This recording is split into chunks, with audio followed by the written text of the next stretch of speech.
Mary's School is a private college preparatory school in Medford, Oregon, in the Pacific Northwest. Carly Irvine is in her 4th year of learning Mandarin. She says, "Since China and America are working so closely and our relationship is growing more and more, I think it will be very important in the future to know Chinese." St. Mary's also teaches Spanish, German, and Latin. It added Mandarin in 2005.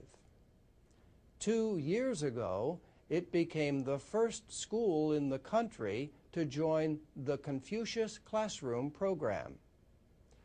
The program pays about half the costs of a teacher sent to the school in the United States. China's education ministry also provides books and other materials. St. Mary's principal, Frank Phillips, says knowing Chinese will help students in a world where China is quickly gaining economic power. But he admits to concerns in his local community.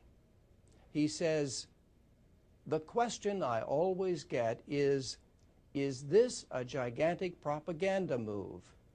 Is this an evil communist plot on the part of China? From what I can detect, having been involved in it for 2 years, I see none of that." In fact, the program has won the support of his local representative in the state legislature. Dennis Richardson says he has concerns about human rights in China, but he is among several lawmakers who have been pushing for more Chinese language education in public schools in Oregon. Young Ling, a teacher at St. Mary's, came from China in 2008. She says, "People do not know much about China, especially the latest development.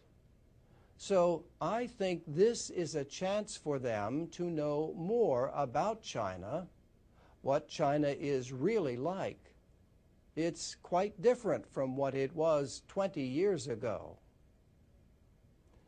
The Confucius Classroom program is in about 40 countries, including more than 50 American schools and universities.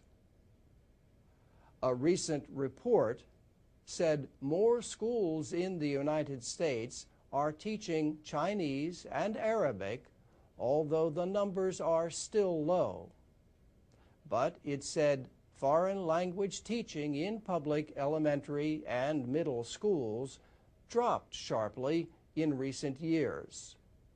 Some schools say a federal law that only measures progress in math and reading has hurt language teaching. And that's the VOA Special English Education Report. I'm Alex Villarreal with the VOA Special English Education Report. Last week, we talked about the conflict between sleepy teenagers and early morning classes. Many people commented on our website and Facebook page. For example, Damla Ece in Turkey wrote, "I agree with the idea of starting lessons later so teenagers can feel better in the morning. But sleeping more than 7 hours can be wasting time for students." Tron in Vietnam disagreed. "I think teenagers, on the average, need 8 to 10 hours of sleep every day. It's useless trying to force them to concentrate while they can't concentrate." Enilton Nemakes in Brazil goes to sleep late and wakes up in the afternoon and wrote, "That's my life, but at least I am studying." Afshin Haydari from Tehran says schools should start early to avoid heavy traffic later in the morning. And Susie from Jordan wrote, "When I was a teenager, I enjoyed taking my courses as early as possible. That way, I could find a long time in the day to do my own activities." But Azra from Kyrgyzstan said the reason schools start early there is a lack of classrooms. Omid in Afghanistan calls teenagers the destiny makers of a society, so they must be more alert and active in order to be more successful. And Joruji in Japan wrote, "When I was a teenager, I used to get up before 6 to go to school, which was far from home, and I don't remember having problems. I think nowadays the internet, TV, games, and cell phones make teens go to sleep later." 30-year-old Kika in Spain says, "In my opinion, young people are very lazy." But Dennis Jin disagrees. He says for high school students in China, we must reach class at 6:20 in the morning and be back home usually at 10 in the evening.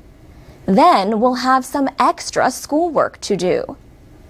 Teenagers are not the only ones who suffer. Kathy in Canada wrote, "My daughter likes complaining about everything in the morning, and I know that this is from lack of sleep. I wish schools should change their start time to 8:30 or 9 a.m. Vidara Mom, a Cambodian living in New Zealand, says school starts at 9 and finishes at 3 p.m. Therefore, the students have heaps of time to interact and play before they go home." Wibi Sebastian from Indonesia wishes school started at 7:30 instead of 7, but tells students don't forget to eat breakfast. For VOA Special English, I'm Alex Villarreal. From VOA Learning English, this is the Education Report. Teachers and parents usually call attention to the pictures when they read storybooks to preschool children. But a study published in 2011 suggests that calling attention to the words and letters on the page may help a child's reading. The 2-year study compared children who were read to this way in class with children who were not. The children whose teachers most often discussed the print showed clearly higher skills in reading, spelling, and understanding. These results were found 1 year and even 2 years later. Shane Piasta at Ohio State University was an author of the study. She said most preschool teachers would find this method manageable and would need only a small change in the way they teach. They already read storybooks in class. The only difference would be increased attention to the printed text. If you get children to pay attention to letters and words, it makes sense they would do better at word recognition and spelling. But research suggests that very few parents and teachers do this in a systematic way. The report appeared in the journal Child Development. More than 300 children ages 4 and 5 were observed for the study. The children came from poor families and were below average in their language skills. There are different ways that adults can talk to children about print. They can point to a letter and discuss it and even trace the shape with a finger. They can point out a word. They can discuss the